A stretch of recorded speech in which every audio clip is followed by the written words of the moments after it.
So there I was, just sitting in the studio one day, chilling out, maxing, relaxing, kind of cool, when all of a sudden, there came a knock at my door. I was like, wait, knocking at my door? I'm inside. So I go over and I open it up, right?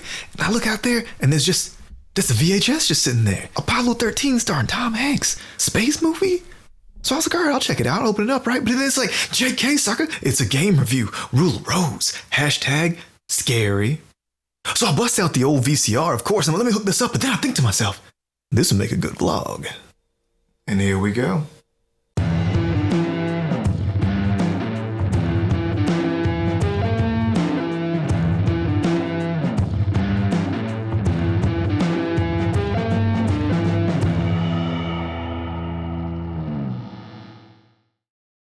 Hello dear viewer, MurdockEx here, and today we'll be talking about the most expensive game released here in North America, Rule of Rose.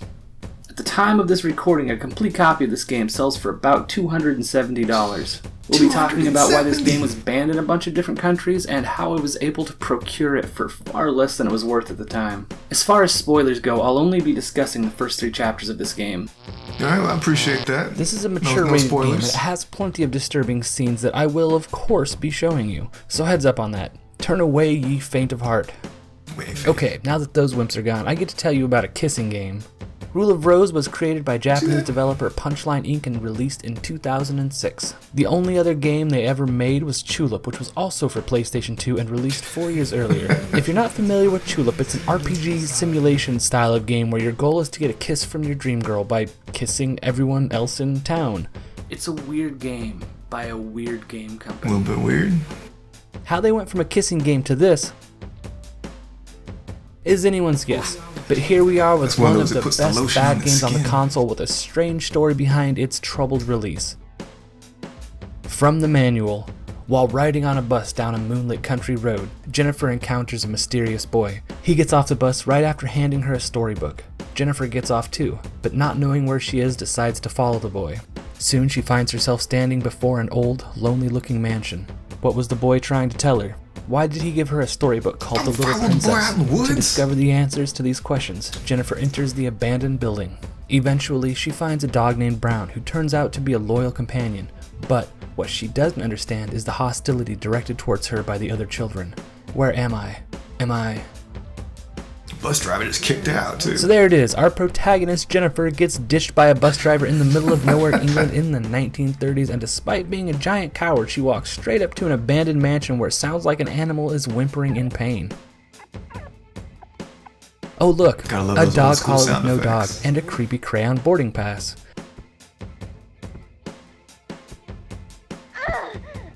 Bag people just beating somebody. Something.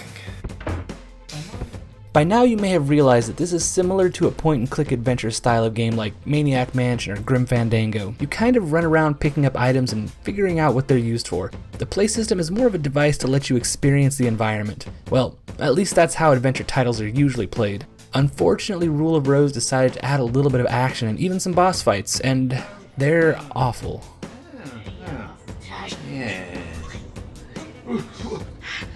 Why, you little rat, Jennifer? Did you make a mess again? This is unforgivable, you dirty, dirty girl. What kind of jacked up orphanage is this?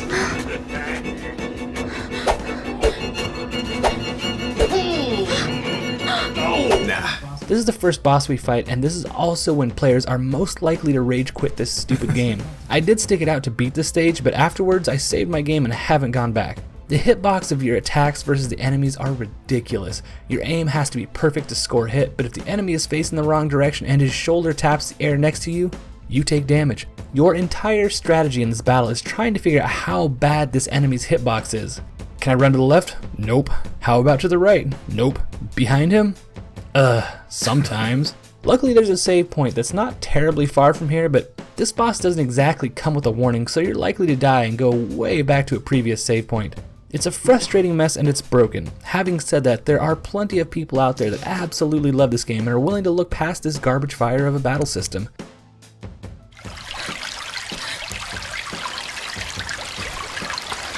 What is this? I mean, if y'all didn't like the drinks, you could have just said no.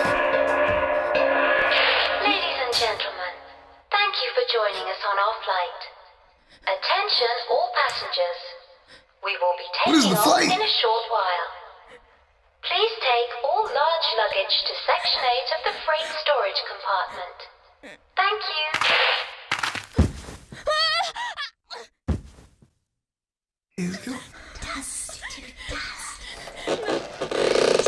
I'm no plane expert. I don't think that's how carry-on works. Coffin is not a carry-on.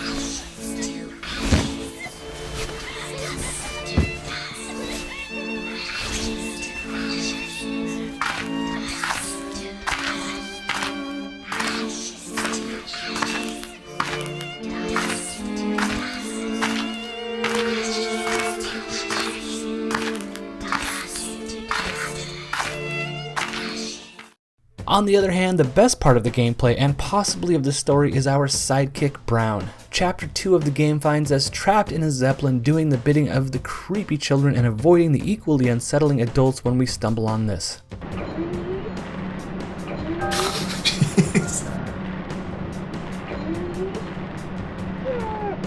Also pretty sure it's not how you're supposed to transport pets. Again, no flight expert, but... That's Brown, and besides being the only nice thing in the story, he's also an interesting mechanic for gameplay. You can have him sniff items to lead you to other items. This works with story elements and healing items, so it plays a big role in the game. The quests you'll be doing involve keeping the children less, murdery? They call themselves the aristocrats of the Red Crown and have a hierarchy of which you are the newest member and at the bottom rung.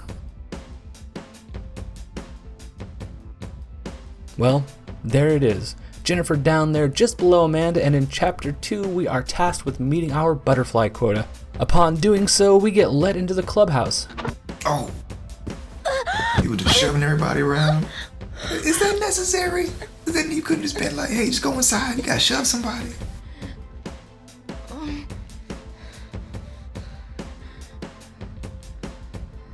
Also, pretty sure fire on a Zeppelin is not a great idea. Ladies and gentlemen, welcome to the Aristocrat Club. Thank you all for gathering here today. What kind of weird Lord of the Flies stuff is this? Why she walk like that?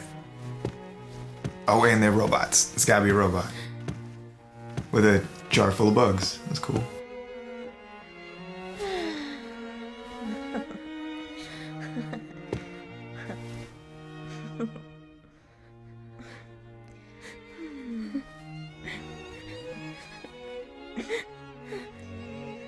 You're a disgrace. Nothing worse than nothing. Your gift is worth Hey, nothing. lady, easy on the bangs.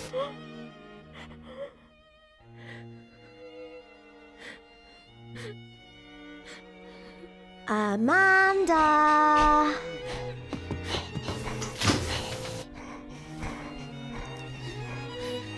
There. Noise. Can't enjoy the movie. Amanda.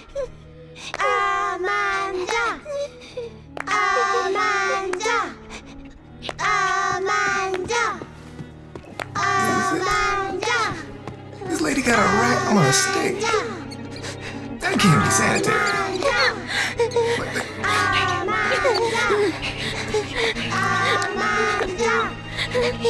Move your face, lady.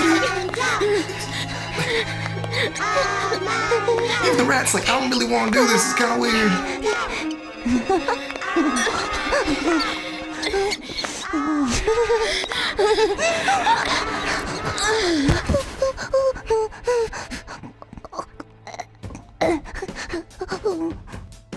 Rat on a stick and fainting is how Chapter 2 ends, which leads us to Chapter 3, where we wake up to a note from Amanda apologizing and telling us to meet her.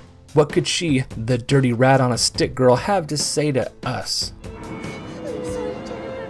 I'm sorry. I didn't want to do that. I was just so scared.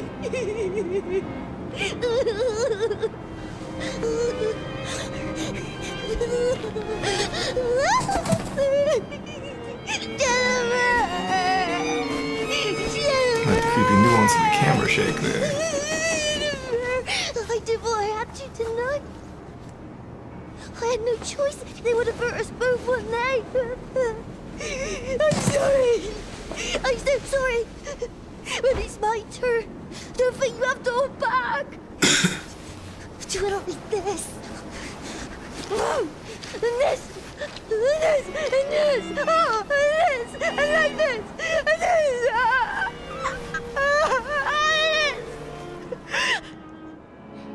We're still friends, aren't we?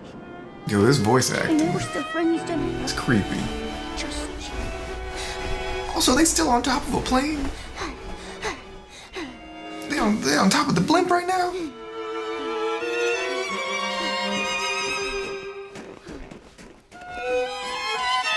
Who's it? Wait, who's watching out of the hole? What was that? This game has a lot going on to discover as you play. While earning the next cutscene is the most rewarding part of the game, there are plenty of items littered around the stages that keep things interesting. Whether it's a strange conversation with one of the other adults or the bizarre stories told through graffiti about the dog or the man with candy. It's a creepy game. It gets under your skin and makes you feel uncomfortable, and it did it so well that it got banned in Australia and many parts of Europe. It almost didn't get released here in the United States either, but we're less concerned with violence in media over here. It's true. There seem to be two things that primarily got this game banned: violence and sexuality. There was a claim that in order to beat this game, you had to bury a child alive. This simply isn't true, but you saw the scene where Jennifer was hauled around in the coffin. Maybe that's what they saw. So, besides that, what was the other big moment that almost got this game banned? This, right here. I will serve you, princess. Just kiss me, please.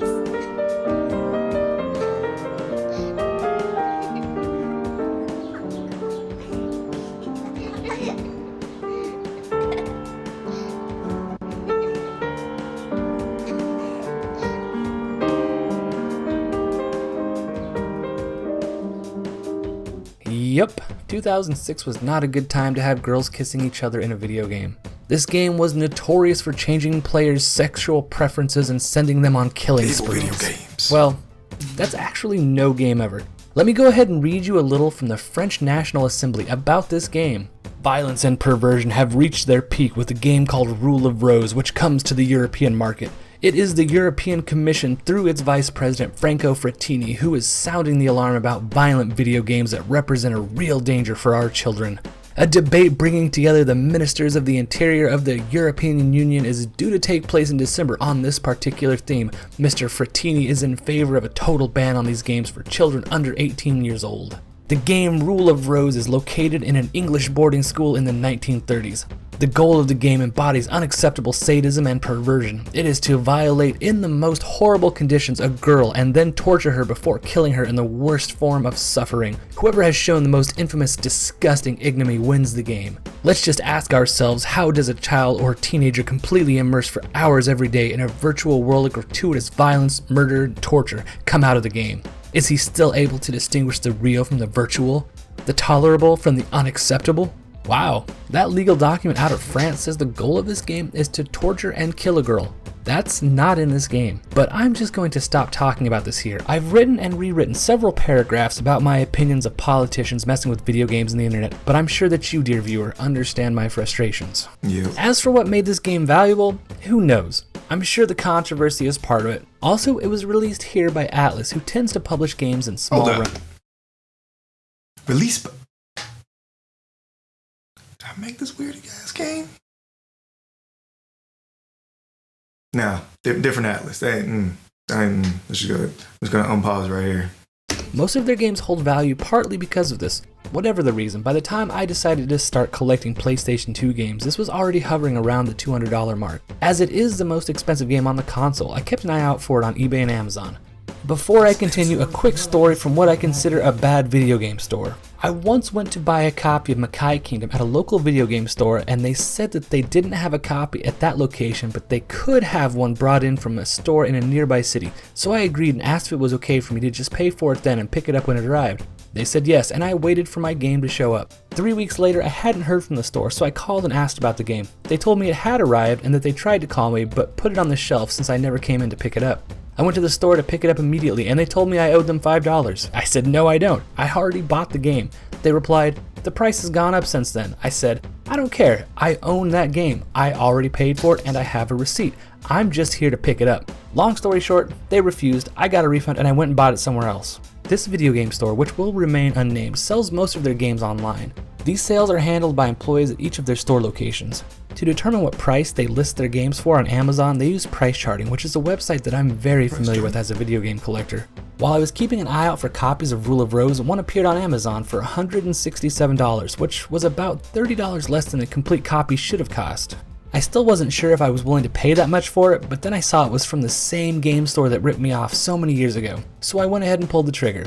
The reason the game was listed for the wrong price was that the employee who had listed the game was looking at the disc-only price and not the complete with case and manual price. It was a lucky find, and the price has risen about $100 since I bought the game, and it felt so good to screw that company out of some money.